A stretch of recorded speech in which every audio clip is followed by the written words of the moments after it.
Hello, good evening to you all. कैसे हैं आप सारे लोग और कैसी चल रही है आपकी प्रिपरेशन। तो आज की इस वीडियो में हम कंटिन्यू करेंगे हमारे इंडियन पॉलिटिकल थॉट की next very important thinker. The name of the thinker is Jawaharlal Nehru. Okay, इससे पहले हमने बी आर अम्बेडकर के बारे में डिस्कस किया, एक थॉरो अंडरस्टैंडिंग डेवलप की, उनके मेजर वर्क को समझा और कई सारी ऐसी चीज़ें और उनके मूवमेंट को समझा जो इस एग्ज़ाम के पॉइंट ऑफ व्यू से बहुत ज़्यादा इंपॉर्टेंट है। एंड आई होप आपने वो वाली वीडियो देख ली होगी, समझ ली होगी और उसके शॉर्ट नोट्स भी बना लिए होंगे। शॉर्ट नोट्स किस तरीके से बनाए जाते हैं मैं आपको उस पर एक वीडियो लाऊंगी मैं, ठीक है। उसको मैं शेयर करूंगी ताकि मैं आपको बताऊं कि लास्ट मिनट नोट्स कैसे होते हैं, उन्हें रिवाइज कैसे करते हैं, so you can clear this examination. Okay, मतलब आप इतना बड़ा सिलेबस है, पूरी 10 यूनिट है, उसमें से कई सारी चीज़ें ऐसे हैं कि आपकी पूरी एक नोटबुक हो जाएगी पूरी, ठीक है। लेकिन आप लास्ट मिनट में वो सारे पेजेस को नहीं पलट सकते, सारे पेजेस नहीं पढ़ सकते, तो आपको क्या चाहिए कि कोई 4 पेज में ही पूरा सिलेबस लिखा हो, इंपॉर्टेंट पॉइंट्स लिखे हो। वो किस तरीके से मैंने बनाए थे जब मैंने अपने एग्ज़ाम की प्रिपरेशन की थी और मैंने ये क्लियर किया था, तो वो सारी चीज़ें मैं आपको शेयर करूँगी एक अलग वीडियो में, ठीक है। फिलहाल हम अभी पढ़ते हैं जवाहरलाल नेहरू के बारे में, जो कि बहुत ही इंपॉर्टेंट थिंकर बन जाते हैं और जिनसे हर बार कोई ना कोई क्वेश्चन पूछा जाता है। इनके वर्क ज़्यादा इंपॉर्टेंट है, इनकी कोर आइडियाज़ और आइडियोलॉजी पे हम ज़्यादा फोकस करेंगे, ठीक है। इनके अंडरस्टैंडिंग को समझेंगे, किस तरीके से एक पर्सपेक्टिव लेके चलते थे और एक बहुत अहम हिस्सा बन जाते हैं हमारे भारतीय राजनीति में, क्योंकि कांग्रेस का सबसे अगर बोले जो पॉलिटिकल आइडियोलॉजी है वो इनसे ही निकल कर आती है, ठीक है, इनसे ही इंस्पायर है।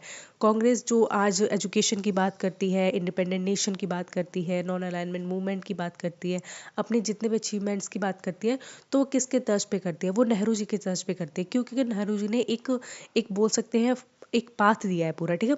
उन्हें बताया कि किस तरीके से कांग्रेस काम करेगी जिंदगी भर, ठीक है, उसकी आइडियाज़ क्या कहते हैं, उसकी आइडियोलॉजी क्या कहती है। हर पार्टी की और हर पार्टी से जुड़े हुए बहुत उनके अहम जो लीडर होते हैं उनकी ही आइडियोलॉजीज पे क्या करती हैं पार्टियां काम करती हैं और उसी तरीके से वोट बैंक को आगे बढ़ाती हैं, ठीक है। तो अगेन मुझे फिर से जुकाम है, सो सॉरी। मुझे 3-4 दिन से बहुत ज़्यादा जुकाम हो रहा है, मेरी आवाज़ बहुत मोटी आ रही होगी या फिर बीच बीच में हो सकता है मुझे गैप लेना पड़ जाए 1 मिनट का, सो बी कोऑपरेटिव, ओके। तो सबसे पहले हम इनका इंट्रोडक्शन देखेंगे। तो जवाहरलाल नेहरू के अगर हम टाइम पीरियड के बारे में डिस्कस करें तो 1889 से 1964 तक टाइम पीरियड रहा है, ठीक है। तो आप समझ सकते हो कि कितने पुराने रहे हैं, ठीक है। Leader of Indian national movement, और ये बहुत बड़े लीडर हैं किसके? इंडियन नेशनल मूवमेंट के, और साथ ही साथ इंडियन नेशनल कांग्रेस के भी, ठीक है। And has close association of Mahatma Gandhi, और ये महात्मा गांधी के आसपास रहते थे क्योंकि उनके आइडियोलॉजी से इन्फ्लुएंस थे, और इसलिए भी आसपास रहते थे क्योंकि महात्मा गांधी उस टाइम एक नेशन आइकन थे, ठीक है। पूरा नेशन जानता था महात्मा गांधी की एक आवाज़ पे, सारे लोग इकट्ठे हो जाते थे, ठीक है, कि हमें आज नेशनल मूवमेंट करना है, कि हमें दांडिया मार्च करना है, तो पूरा देश उनको एक अपना बोल सकते हैं हाईएस्ट, बोल सकते हैं इंडिया को रिप्रेजेंट करने वाला लीडर मानते थे, ठीक है। और उनका क्रेज़ बहुत था, बहुत ज़्यादा। नॉर्थ इंडिया में तो उनका क्रेज़ खूब भर भर के था, जिस तरीके से आप आज नरेंद्र मोदी का क्रेज़ देखते हो, ठीक है, वो प्राइम मिनिस्टर है इंडिया के। उस टाइम महात्मा गांधी का इतना बड़ा क्रेज़ था। तो महात्मा गांधी की आड़ में कांग्रेस को बहुत ज़्यादा फ़ायदा भी हो रहा था इस चीज़ का, क्योंकि उनको क्या चाहिए था, महात्मा गांधी एक सोशल फिगर बन गए थे, जबकि जो कांग्रेस पार्टी थी वो एक पॉलिटिकल पार्टी थी, ठीक है। उसको पॉलिटिकल अपने एजेंडा अलग पूरे करने थे, लेकिन वो किसके थ्रू कर सकते थे? महात्मा गांधी के थ्रू, ठीक है। तो इनके बहुत ही ज़्यादा क्लोज एसोसिएशन रहते हैं महात्मा गांधी के लिए के साथ, ठीक है। And he is also the first prime minister of independent India, ये पहले ही प्राइम मिनिस्टर होते हैं इंडिपेंडेंट इंडिया के, ठीक है। क्योंकि आप देखते हो भारत को आज़ाद कराने में सबसे बड़ा जो हाथ होता है वो कांग्रेस का ही होता है, और कांग्रेस के सबसे टॉप लीडर जो होंगे वही क्या बनेंगे? भारत के प्रथम प्रधानमंत्री बनेंगे। और ये लॉन्गेस्ट सर्विंग प्रेसिडेंट भी हैं, सॉरी प्राइम मिनिस्टर भी हैं भारत के, ठीक है। कुल मेरे ख्याल से जहाँ तक मुझे आ रहा है 17-18 साल उन्होंने क्या किया है, इस पोस्ट को संभाला है, ठीक है। And is also known as the architect of India's political economic and foreign policy foundation. और इनको पता है आर्किटेक्ट भी कहा जाता है किस चीज़ का? आर्किटेक्ट का सिंपल सा मतलब होता है किसी का आधार बनाना। तो इन्होंने भारत की जो राजनीति थी, चाहे उसकी आर्थिक स्थिति हो गई, ठीक है, आर्थिक मतलब जो नीतियाँ हो गई, और उसकी जो राजनीतिक और विदेशी नीतियाँ हो गई, उनका जो आधार था वो किसने बनाया था? वो जवाहरलाल नेहरू ने ही बनाया था, ठीक है। आज हम बोल देते हैं कि रशिया हमारा इतना अच्छा दोस्त है, हमारे कभी भी मदद आ जाएगा, तो रशिया से फ्रेंडशिप ये निभाई किसने, बनाई किसने? जवाहरलाल नेहरू ने बनाई। हम आज कहते हैं हमारा इतना इंटरनेशनल फोरम में इतना बोलबाला है, डंका बज रहा है, ये कर रहा है, तो ये सब हमें जवाहरलाल नेहरू ही दे के गए हैं। हम उन पॉलिसी को आज भी कंटिन्यू कर रहे हैं, सरकार किसी की भी हो, लेकिन आपको हमेशा पता होना चाहिए कि इतना इंडिपेंडेंट नेशन और इतना ज़्यादा मजबूत जो नेशन दिया है वो हमें जवाहरलाल नेहरू के ही प्रेसिडेंशियलशिप में मिला है, ठीक है, प्राइम मिनिस्ट्रियलशिप में, ठीक है। And he is the key contributor to nation building and the democratic institution, और ये बहुत बड़े की कंट्रीब्यूटर रहे हैं भारत को बनाने में, ठीक है। आज़ादी के बाद क्या था, अंग्रेज हमें ऐसे ही छोड़ के चले गए थे, लेकिन उसको देश को संभालना, उसको डेमोक्रेटिक लाइंस पे हमेशा चलते रहना और डेमोक्रेसी को हमें सस्टेन करना, ये सारे किसके आइडियाज़ रहे हैं। और इसमें सबसे बड़ा कॉन्ट्रीब्यूशन किसका रहा है, तो वो रहा है जवाहरलाल नेहरू का, ठीक है। इनकी अर्ली लाइफ को और एजुकेशन को हम यहाँ डिस्कस करेंगे। He was born into an affluent Kashmiri Brahmin family इन इलाहाबाद। तो देखो, इनका जो जन्म होता है वो एक कश्मीरी फैमिली में होता है, जो ब्राह्मण जो कम्युनिटी होती है वहाँ से बिलोंग करते हैं।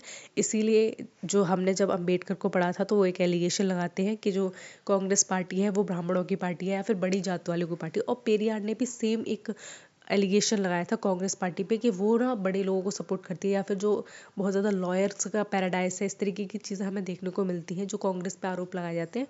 तो हम देख सकते हैं जब टॉप मोस्ट लीडर ही बड़ी कम्युनिटी से बिलोंग कर रहे हैं तो उनके आसपास का माहौल भी फिर कुछ इस तरीके से बन जाता है, ठीक है। तो ये इलाहाबाद से बेसिकली ये इलाहाबाद से थे, ठीक है। और कश्मीरी ब्राह्मण फैमिली में इनका क्या हुआ था, जन्म हुआ था। मे बी वो माइग्रेट कर गए हो बाद में। And educated eight hollow school London, तो भाई लंदन से इनकी पढ़ाई हुई है, ठीक है। जितने भी हमें उस टाइम के लीडर्स देखने को मिलते हैं सारे के सारे बाहर से पढ़े हुए हैं। And studied natural science at Trinity College Cambridge, Cambridge से इन्होंने क्या किया है, नेचुरल साइंस में पढ़ाई की है। और लॉ की पढ़ाई इन्होंने इनर टेम्पल से की है। आई डोंट नो ये इनर टेम्पल क्या है, इंस्टीट्यूट का ही नाम होगा।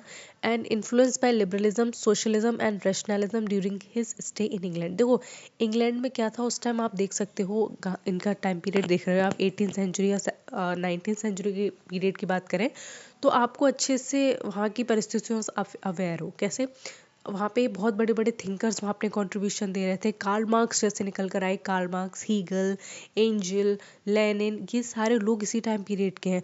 तो ये सब लोग क्या करते थे, ये सब लोग एक ऐसे स्ट्रक्चर से लड़ाई करते थे जो सालों से चला आ रहा था, जो बहुत ज़्यादा सुपरस्टिशन के बेसिस पे बना था। चर्च की अथॉरिटी के ऊपर ये लोग लड़ते थे, ठीक है। क्योंकि उस टाइम धर्म का इतना बड़ा बोलबाला था कि धर्म किसी को भी अपने पोटेंशियल से काम करने ही नहीं दे रहा था। अगर कोई सोचता था कि हम ये करेंगे या फिर हम ऐसे बनाएंगे या फिर एक समाज ऐसा होना चाहिए, तो चर्च उसको बहुत ज़्यादा क्या करता था, सजा देता था, क्रूर मानता था, ठीक है। और इस तरीके की चीज़ों को बहुत ज़्यादा क्या मानता था, अपमानजनक मानता था धर्म के पर्सपेक्टिव से। तो वो जो जितने भी लीडर्स थे वो हमेशा लोगों से कहते थे कि रैशनैलिटी को डेवलप करो, ठीक है। अपने अंदर तर्कवादी सोच लाओ। कोई आपसे अगर कोई बात कह रहा है तो आपके अंदर इतनी क्षमता होनी चाहिए कि आप ये डिस्कस कर सको कि वो चीज़ सही है या नहीं है, ठीक है। बहुत अच्छी बात कहते थे।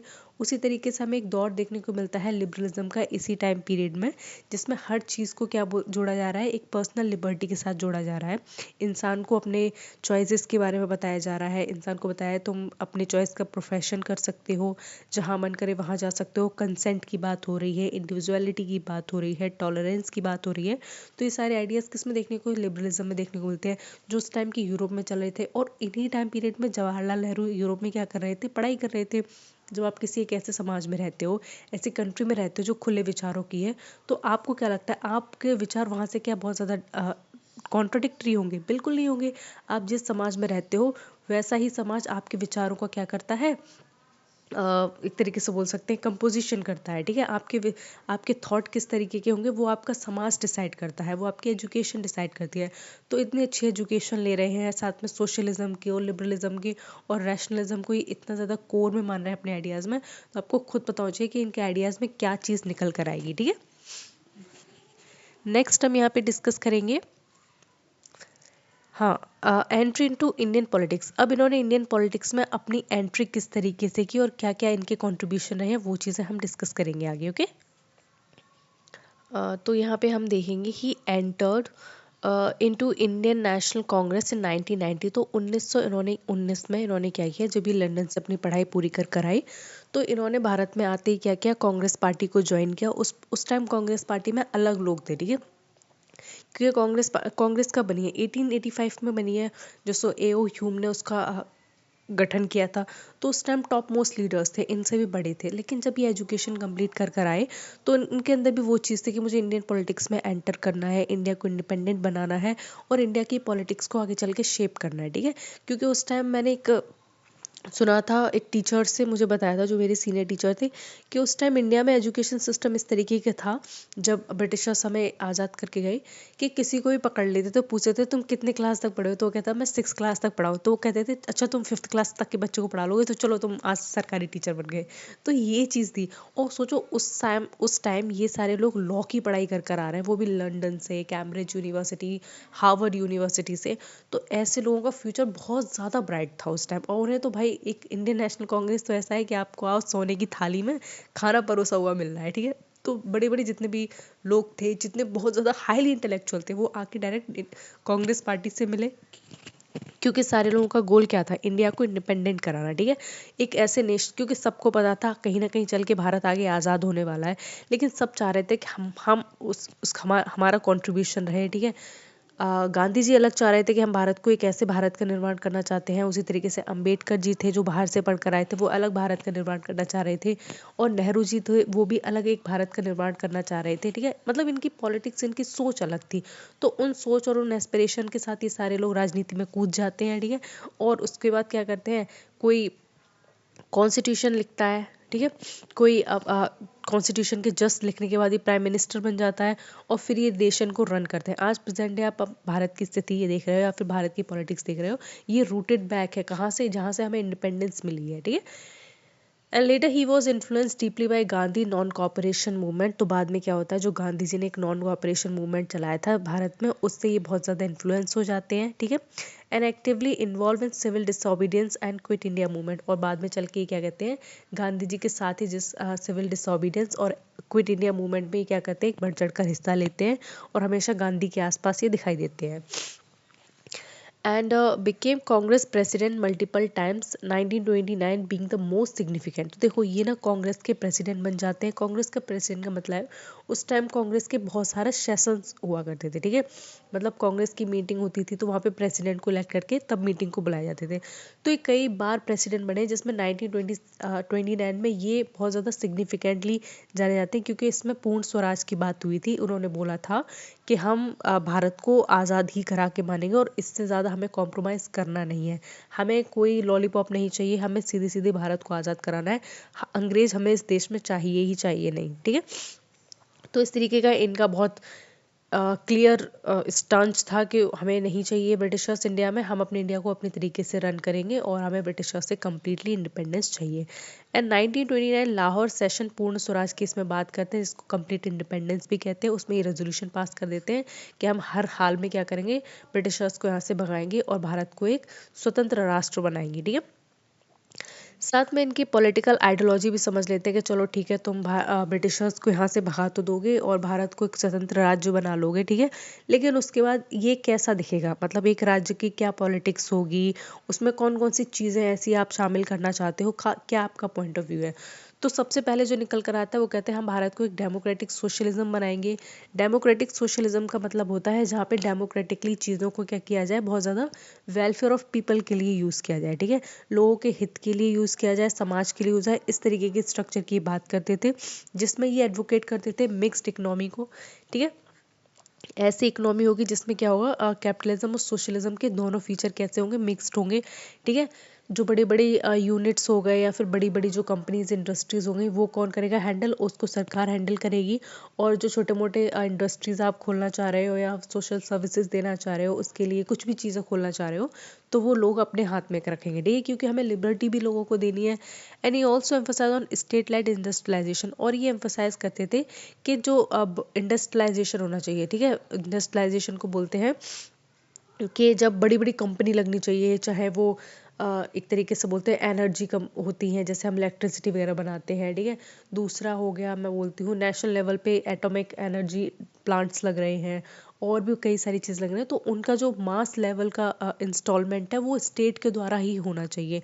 अब मैं मान लूँ कल को मैंने ये सोच लिया कि मुझे गन की फैक्ट्री बनानी है, तो ये अच्छी बात है। हर दूसरा सोचेगा कि मैं गन की फैक्ट्री बनाऊंगा, फिर कितना ज़्यादा यहाँ आतंकवाद बढ़ जाएगा, या फिर कितनी ज़्यादा समस्याएं आ जाएंगी, हर घर में गन होगी, लोग एक दूसरे को मारने लगे, कोई सेंस ऑफ सिक्योरिटी नहीं रहेगी, ठीक है। और इनका जो कोर आइडिया था वो ये भी कहता था reduction of poverty and inequality. इनको भारत से गरीबी हटानी थी और भारत के समाज में जितनी भी असमानताएं फैली हुई हैं उनको भी क्या करना था, कम करना था।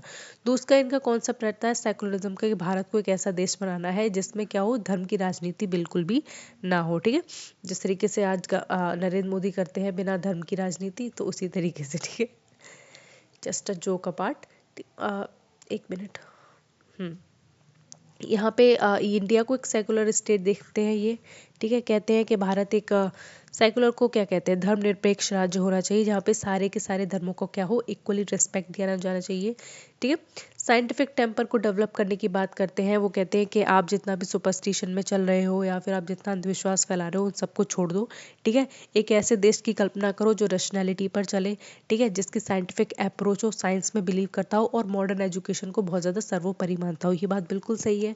ठीक है, हम अगर चीज़ें आसपास देख रहे हैं, साइंटिफिक है, मैं इस माइक से पढ़ा रही हूँ, ये क्या है, ये किसी साइंस ने ही डेवलप की है। साइंस ने क्या, हाँ बिल्कुल साइंस ने डेवलप की है। लैपटॉप, ये पेन टैब, हर चीज़ यहाँ पे अपने आसपास देख रहे हो, ये फैन देख रहे हो, ये टेबल चेयर, ये हर चीज़ देख रहे हो, ये साइंटिफिक अप्रोच है। ठीक है, इसको हमने साइंटिफिकली क्रिएट किया है। ऐसा नहीं है कि हम एक ख्याली दुनिया में रह रहे हैं और बस वहीं की बातें कर रहे हैं, वैसे ही सिस्टम सोच रहे हैं, ऐसा कुछ नहीं। जब तक आप साइंटिफिक टेम्पर और साइंटिफिक अप्रोच को अपने अंदर डेवलप नहीं करोगे, तब आपके अंदर कोई ऐसी रैशनैलिटी वाली सोच नहीं पनप पाएगी। ठीक है, आप क्वेश्चन नहीं करोगे चीज़ों को और फिर इवेंचुअली क्या होगा, आप एक सुपरस्टिशंस की साइकिल में फंसते चले जाओगे। ठीक है, फोर्थ इनका पॉइंट हम देखते हैं, पार्लियामेंट्री डेमोक्रेसी की बात करते हैं, जिसमें ये कहते हैं कि जो लोगों का होना चाहिए, जो लोगों का स्ट्रॉन्ग फेथ होना चाहिए, किसमें, इंस्टीट्यूशंस में, इलेक्शन में और रूल ऑफ लॉ में। ठीक है, मतलब कि हमें ऐसा डेमोक्रेटिक इस्टेब्लिश करना है, डेमोक्रेटिक स्ट्रक्चर भारत में इस्टेब्लिश करना है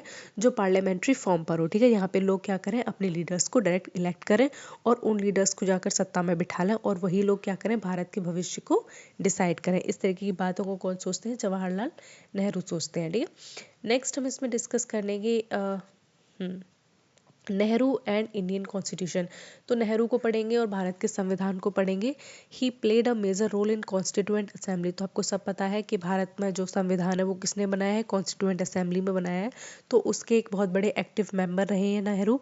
साथ में उन्होंने ऑब्जेक्टिव रेजोल्यूशन पास किया था 1946 में, ये नेहरू ने पास किया था और इसी से क्या बना था, एक फॉर्मल बेसिस बना था किसका, प्रीएम्बल का। ठीक है, ऑब्जेक्टिव रेजोल्यूशन में पता है क्या था, जो 1946 में पास हुआ था, उसमें ये लिखा था कि भारत का संविधान किस तरीके का होगा। ठीक है, मान लो मैंने कोई एक बुक लिखी है, बहुत बड़ी बुक लिखी है, जिस जो है करीब 300 पेजेस की है और उसका मुझे एक ड्राफ्ट बनाना है एक तरीके से। तो मैं ना पहले ही बता दूंगी कि इसमें ये कैरेक्टर्स होंगे, ये लोग होंगे, उन लोगों का ऐसा ऐसा काम होगा, लेकिन उसका डिटेल जो काम होगा वो उन 300 पेजेस के अंदर होगा। लेकिन मैं एक ड्राफ्ट तैयार करूंगी या रेजोल्यूशन तैयार करूंगी, वो ये डिपिक्ट करेगा कि इस बुक के अंदर क्या क्या चीज़ है। तो उसी तरीके के ऑब्जेक्टिव रेजोल्यूशन था जो 1946 में मूव किया था नेहरू ने, जिसमें ये बताया गया था कि भारत के जो प्रीएम्बल है उसमें कौन कौन सी चीज़ें होंगी। ठीक है, and he also emphasise democracy, justice, liberty and equality. और उन्होंने एम्फोसाइज किया था किस पर, डेमोक्रेसी पर, जस्टिस पर, लिबर्टी पर और इक्वलिटी पर। ये सारे कॉन्सेप्ट किसके हैं, नेहरू के हैं। He also supported strong centre for national unity. और उनका मानना था कि भारत की राजनीति में जो राज केंद्र है वो बहुत ही ज़्यादा कैसा होना चाहिए, स्ट्रॉन्ग होना चाहिए, मजबूत होना चाहिए, जिससे क्या होगी, भारत की एकता बनी रहेगी। और ये बात सच भी है। आप 1947 का टाइम पीरियड देखोगे जब बहुत सारे छोटे मोटे राजा महाराजा कई सारे रीजन में रूल कर रहे हैं। अगर हम उनको ऐसा ही छोड़ देंगे और उसको एक स्ट्रॉन्ग सेंटर में नहीं लेंगे तो कल को जाके वो कहीं और फंस जाएंगे। ठीक है, या फिर वहाँ के लोगों की और ज़्यादा दशा बेकार कर देंगे। पता लगा है भारत के बाकी हिस्सों में तो भारत सरकार संविधान से काम कर रही है और किसी पर्टिकुलर छोटे से हिस्से में कोई राजा रूल कर रहा है, वो अनडेमोक्रेटिक तरीके से वहाँ पे क्या कर रहा है, लोगों पे अत्याचार कर रहा है। तो ये बातें कैसी हैं, सही नहीं है। नेक्स्ट यहाँ पे इम्पोर्टेंट जो डिस्कस करने वाले हैं वो है नेहरू के वर्क को, बुक्स को और उनकी राइटिंग्स को। तो इनके इंपॉर्टेंट वर्क को हम समझ लेंगे। द डिस्कवरी ऑफ इंडिया इन्होंने लिखी है, ग्लिम्पसेस ऑफ वर्ल्ड हिस्ट्री इन्होंने लिखी है, an autobiography, letter to the chief minister and to Indira Gandhi on governance and a nation building. ये इनके इंपॉर्टेंट मेजर वर्क हैं जो आपको याद रखने हैं। ठीक है, एग्जाम में पूछ लिए जाते हैं कभी कभी। नेशन बिल्डिंग्स के अगर हम इनिशिएटिव की बात करें नेहरू के, तो economic policy, education, science, agriculture में उन्होंने बहुत सारा काम किया है। कोई आपसे पूछे कि नेहरू ने आखिर किया क्या है, तो इसके लिए ये वीडियो देख लो, समझ लो, ठीक है, फिर उसको सही से जवाब दे देना कि उन्होंने क्या क्या किया है। सबसे पहले हम उनकी इकोनॉमिक पॉलिसी को समझेंगे कि किस तरीके से आर्थिक नीति को वो देखते थे भारत की। तो वो एक इकोनॉमिक प्लानिंग को डेवलप करते थे, ठीक है, जिसमें उन्होंने 5 ईयर प्लान्स को डेवलप किया था, जो एक मॉडल था जो यूएसएसआर से लिया गया था, ठीक है। मतलब उस टाइम चलता था यूएसएसआर में कि एक 5 साल की नीति बनाई जाती थी कि 5 साल तक हमारे ये गोल रहेंगे, एजेंडा रहेंगे, और हम आगे के 5 साल तक इन्हीं सारी चीज़ों पे काम करेंगे। तो इस तरीके के मॉडल कहाँ से लिया था, जवाहरलाल नेहरू ने उस कंट्री से लिया था, ठीक है, जो कि सोवियत यूनियन बोलते हैं। तो और जो फर्स्ट 5 ईयर प्लान था वो 1951 में इम्प्लीमेंट हुआ था, और इसके तहत ही क्या हुए थे, बड़ी बड़ी हैवी इंडस्ट्रीज़ और PSUs का क्या हुआ था, इस्टेब्लिशमेंट हुआ था, ठीक है। हैवी इंडस्ट्रीज़ की मैं बात करूँ तो स्टील की इंडस्ट्रीज़ हो गई, एटॉमिक इंडस्ट्रीज़ हो गई, और ये सारी बड़ी बड़ी जो इंडस्ट्रीज़ हैं वो इसी के तहत क्या हुई थी, इस्टेब्लिश हुई थी। नेक्स्ट हम एजुकेशन एंड साइंस में देखेंगे तो उन्होंने सारे IITs बनाए, IIM बनाए, UGC जिसकी हम आज UGC नेट की एग्ज़ाम की तैयारी कर रहे हैं वो उन्होंने बनाया, ठीक है, अंडर नेहरू की लीडरशिप में हुआ है सब कुछ। एटॉमिक एनर्जी कमीशन 1948 ये भी नेहरू ने बनाया है। स्पेस प्रोग्राम फाउंडेशन जो आज हम देखते हैं, ठीक है, स्पेस में इतने सारे सैटेलाइट्स जाते हैं या फिर कोई भी बहुत बड़ी बड़ी चीज़ें जाती हैं, वो जो फाउंडेशन क्रिएट की थी वो किसने की थी, नेहरू जी ने की थी, ठीक है। तो आपको ये सारी कंट्रीब्यूशन पता होनी चाहिए कांग्रेस के, भाई कांग्रेस ने आखिर किया क्या है। नेक्स्ट हम एग्रीकल्चर के उसमें देखेंगे तो लैंड रिफॉर्म एक्ट लाए थे कई सारे, ठीक है। उस टाइम क्या होता था, बड़े बड़े ज़मींदार होते थे, तो बहुत बड़े बड़े कॉन्ट्रैक्टर्स होते थे, उनके हाथ में बहुत बड़ी बड़ी ज़मीन होती थी, मतलब आप जहाँ तक ज़मीन देख पा रहे हो वो सब उनके अंडर में होती थी। लेकिन नेहरू ने जब एक एज अ नेशन इंडिपेंडेंट कराया भारत को, तो उन्होंने बोला नहीं, ये लैंड रिफॉर्म्स होने चाहिए। जो छोटे छोटे मजदूर वर्ग हैं या किसान वर्ग लोग हैं जो उन पे काम कर रहे हैं, वो ज़मीन उनके ही नाम कर देनी चाहिए, ठीक है। तो लैंड डिस्ट्रीब्यूशन जो एक्ट आया था वो भी इन्हीं के टाइम में आया था, और लैंड रिफॉर्म्स इन्होंने ही इम्प्लीमेंट किया था। साथ में कोऑपरेटिव फार्मिंग की बात करें, वो भी इन्हीं का एक बहुत बेस्ट आइडिया था, ठीक है। तो ये सब किया है नेहरू ने, ये इनके आइडियाज़ थे। नेक्स्ट हम इसमें देखेंगे नेहरू फॉरेन पॉलिसी। नेहरू की फॉरेन पॉलिसी क्या थी, विदेश नीति क्या कहती है, तो उसमें नॉन अलाइनमेंट मूवमेंट को सारे लोग जानते हैं, ठीक है, जिसके को फाउंडर थे नासिर और टीटू। ये इजिप्ट हो गया, गना हो गया, ठीक है, गना नहीं घना, ठीक है, ये सारे 5 ऐसे देश थे जिन्होंने मिलकर क्या बनाया, नैम बनाया था। ये नैम तब बना था 1961 में, जब पूरी दुनिया 2 देशों में बटी हुई थी, गुटों में बटी हुई थी एक्चुअली, जो USSR था और एक था अमेरिका। USSR ने वर्सो पैक्ट के थ्रू काफ़ी सारी कंट्रीज़ को अपने अंडर में किया हुआ था, और उसी तरीके से नेटो के थ्रू USA ने बहुत सारी कंट्रीज़ को अपने अंडर में कर रखा था। लेकिन जो इंडिया था उसने मना कर दिया, हम किसी भी एक उसमें नहीं जाएंगे, हम किसी भी ग्रुप में शामिल नहीं होंगे। तो उसने अपना तीसरा एक बहुत इंपॉर्टेंट पिलर बनाया जिसको नैम कहते हैं, ठीक है। तो इन कंट्रीज़ में क्या हुआ, ऐसी सारी कंट्रीज़ जो किसी में भी शामिल नहीं होना चाहती, वो नैम में आकर क्या कर सकती थी, अपने आप को शामिल कर सकती थी, ठीक है। तो इसके फाउंडर बने हमारे Nehru ji, and he pursue autonomy in international affairs. और भाई उन्होंने उस टाइम बहुत बड़ी हिम्मत दिखाई कि ऑटोनॉमी उन्होंने परस्यू करी इंटरनेशनल अफेयर में। ऐसा नहीं है कि हम ताजे ताजे अभी मतलब स्वतंत्र हुए हैं और किसी भी बड़े गुट में जाके मिल गए या कहीं भीख मांग रहे हैं, ऐसा कुछ नहीं हुआ। एक ऐसा देश होने के बावजूद बहुत ज़्यादा गरीब, ठीक है, और जिसकी इकोनॉमी भी अच्छी नहीं है, वो स्टिल एकदम से इंडिपेंडेंट होता है और अपनी राजनीति के रास्ते खुद चुनता है। तो ये बहुत बड़ी बात होती है एक नेहरू की लीडरशिप में जो सब चीज़ें हुई थी, ठीक है। दूसरा हम पंचशील एग्रीमेंट को देखते हैं जो 1954 में हुआ था, जिसमें पीसफुल कोएग्जिस्टेंस की बात की गई थी, ठीक है।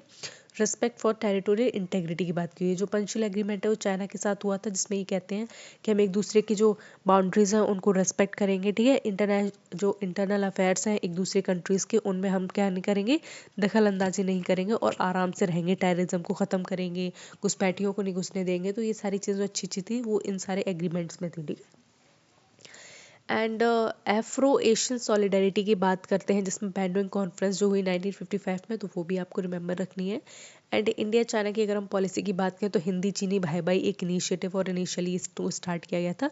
लेकिन ये जो पूरा बॉन्ड था वो 1962 में ख़राब हो गया, जब भारत को और चाइना का बहुत बड़ा वॉर हुआ, और इसमें इवेंचुअली किसकी हार हुई थी, भारत की ही हार हुई थी। हमें बहुत बड़ा लॉस लगा था 1962 में। कहते हैं कि इसके बाद नेहरू जी को बहुत बड़ा सदमा लगा कि किस तरीके से चाइना उन्हें धोखा दे सकता है, और इन सब के बाद ही उन्हें हार्ट अटैक पड़ गया था, ठीक है। और मतलब रीज़न तो कुछ और ही रहा होगा, लेकिन कहते हैं कि उन्हें बहुत बड़ा सदमा लगा था, ठीक है। होता है ना कि तुम्हारे दोस्त ही तुम्हारे पेट में खंजर भोंक दे तो तुम्हें कैसा लगेगा, तो वो एक ऐसी सिचुएशन आती।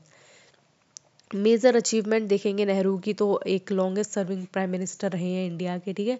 और इंडिया को एक डेमोक्रेटिक इंस्टीट्यूशन दिया है इन्होंने, डेमोक्रेटिकली इंडिया क्या हुआ है उन लाइंस पे चल रहा है। बहुत सारे ऐसे देश थे उस टाइम दुनिया भर के जो क्या हुए पूरी तरीके से इंडिपेंडेंट होने के बाद भी या तो वो डिक्टेटरशिप की फॉर्म में बदल गए या फिर वहाँ पे एक बहुत बड़ा कोई कूप हुआ है या मिलिट्री इंसर्जेंसी हुई जिसकी वजह से वो सारे के सारे देश बहुत ज़्यादा डाउन चले गए थे। लेकिन भारत एक ऐसा देश था जो 1947 में पहली बार आज़ाद हुआ और उसके बाद उठता चला गया, ठीक है। ऐसा डिक्टेटरशिप हमें देखने को नहीं मिलती है, कोई हमें एक मास ऐसा मूवमेंट नहीं देखने को मिलता है जो लोगों ने लड़ा हो सरकार के प्रति या सरकार के खिलाफ, ठीक है। तो वो एक अचीवमेंट्स के थ्रू हम देखते हैं। And he promoted the scientific and technological growth, तो ये एक साइंटिफिक और टेक्नोलॉजिकल ग्रोथ पे बहुत ज़्यादा क्या करते हैं, फोकस करते हैं और उसको बढ़ावा देने की बात करते हैं। And also strengthen the foreign relationship through नाम, और नाम जो इन्होंने ऑर्गेनाइजेशन बनाई थी उसके थ्रू इन्होंने क्या किया, जो फॉरेन रिलेशनशिप थे अलग अलग कंट्रीज से वो भी हमारे स्टैब्लिश करने की कोशिश की। Encourage industrialisation and modern economy, और ये हमेशा क्या करते थे, एनकरेज करते थे इंडस्ट्रियलाइजेशन को, ज़्यादा से ज़्यादा देश में क्या लगाए जाए, यूनिट्स लगाई जाए, फैक्टर ऑफ प्रोडक्शन को बहुत ज़्यादा बढ़ाया जाए, ठीक है। और मॉडर्न डेमोक्रेसी को और मॉडर्न इकोनॉमी को बहुत ज़्यादा क्या करते थे, सपोर्ट करते थे। लेगेसी की अगर हम बात करें, he is also known as the father of modern India, modern India का इन्हें फादर कहा जाता है। प्रोमोटर ऑफ सेकुलरिज्म कहा जाता है, सोशलिज्म। अगर आज भी आप देखोगे तो जो कांग्रेस पार्टी है वो सेकुलरिज्म की राजनीति पे चलती है। मैंने कभी नहीं सुना कि वो किसी एक वर्ग को या किसी एक धर्म को बहुत ज़्यादा सपोर्ट करती है, क्योंकि नेहरू जी ने जब सेकुलरिज्म का आइडिया दिया है तो उसी की लाइन पे आज भी कांग्रेस काम कर रही है और चल रही है। सोशलिज्म की नहीं बहुत बड़ी पॉलिसी देखने को मिलती है जिसमें सामाजिक सुधार की या फिर सामाजिक हित की बात करते हैं हम। साथ में builder of India scientific and industrial base, और इंडिया का साइंटिफिक और इंडस्ट्रियल बेस ही क्रिएट करते हैं Nehru ji. And the icon for the democratic leadership, और एक ग्लोबल आइकन भी बन के निकलते हैं डेमोक्रेटिक लीडरशिप का। देखो आज आप प्रेजेंट डे कांग्रेस की कितनी भी बुराई कर लो कि कांग्रेस ऐसी है वैसी है या फिर उनके जो टॉप लीडर्स हैं वो थोड़े वीक हैं उस टाइम से, लेकिन जिस जिस भारत को नेहरू ने बनाया वो एक बहुत स्ट्रांग भारत था और एक चैलेंजिंग भारत था, ठीक है। बहुत सारी चीज़ें ऐसी रही उस टाइम पीरियड की जिनको नेहरू जी ने संभाला, ठीक है। और अगर 1947 में अगर कोई ऐसी पार्टी को देखते हो आप, अगर ऐसी पार्टी को सोचते हो अपने दिमाग में लाते हो जो धर्म की राजनीति करती, तो सोचो हमारा देश कहाँ होता, बहुत गलत फंस गए होते हम। आज अगर हम बोलते हैं हम फिफ्थ लार्जेस्ट इकोनॉमी है तो मे बी कहीं ना कहीं हमें कांग्रेस का कंट्रीब्यूशन देखने को मिलता है। अगर ऐसे ही लीडर्स हमारे इंडियन पॉलिटिक्स में आ जाए जो साइंटिफिक टेम्पर को डेवलप करने की बात करें, एजुकेशन को बढ़ावा देने की बात करें, इंडस्ट्रियलाइजेशन को बढ़ाएं, तो मुझे नहीं लगता कि हमें बहुत ज़्यादा टाइम तक इंतज़ार करना पड़ेगा कि भारत भी अमेरिका, चाइना, जापान जैसा बन जाए। हम भी बहुत टेक्नोलॉजिकली एडवांस हो सकते हैं। लेकिन खैर ये हमारी बहुत बहुत बहुत ज़्यादा दुर्भाग्य है कि हमें ऐसे लीडर्स नहीं मिले हैं जो इस चीज़ को क्या करें, बढ़ावा दें या इस चीज़ को समझें। तो अब रेस्ट ऑफ द थिंग्स आप पे डिपेंड करती हैं, because we are the youth of nation. And of course हमें कई सारी चीज़ें समझनी चाहिए, हम समझदार भी हैं, पॉलिटिक्स में हमें आगे आना भी है। आना क्या है, हम एक पॉलिटिकल इंस्टीट्यूट और द पॉलिटिकल स्ट्रक्चर में रह रहे हैं और डायरेक्टली इनडायरेक्टली हमें पॉलिटिक्स इन्फ्लुएंस करती है हर दिन हर वक्त, चाहे वो मार्केट में सब्जी लेने जाओ तब क्योंकि महंगाई है, ठीक है। पढ़ाई कर रहे हो क्योंकि एजुकेशन सिस्टम अच्छा नहीं है, या फिर आप बेरोजगार हो इसलिए क्योंकि वैकेंसी नहीं है। तो कभी भी ये जो चीज़ें होती हैं वो पर्सनल ना हो कि प्रोफेशनल, हर तरीके से आपको अफेक्ट करती हैं, ठीक है। सो आई होप आपको जवाहरलाल नेहरू के बारे में पढ़ के अच्छा लगा होगा, समझ में आया होगा। तो इनके शॉर्ट नोट्स बना लेना, इनके आइडियोलॉजी को भी समझ लेना, ठीक है। और पढ़ते रहो। Good bye. चैनल को सब्सक्राइब कर लेना और कोई डाउट हो उसको कमेंट सेक्शन में बता देना, ठीक है।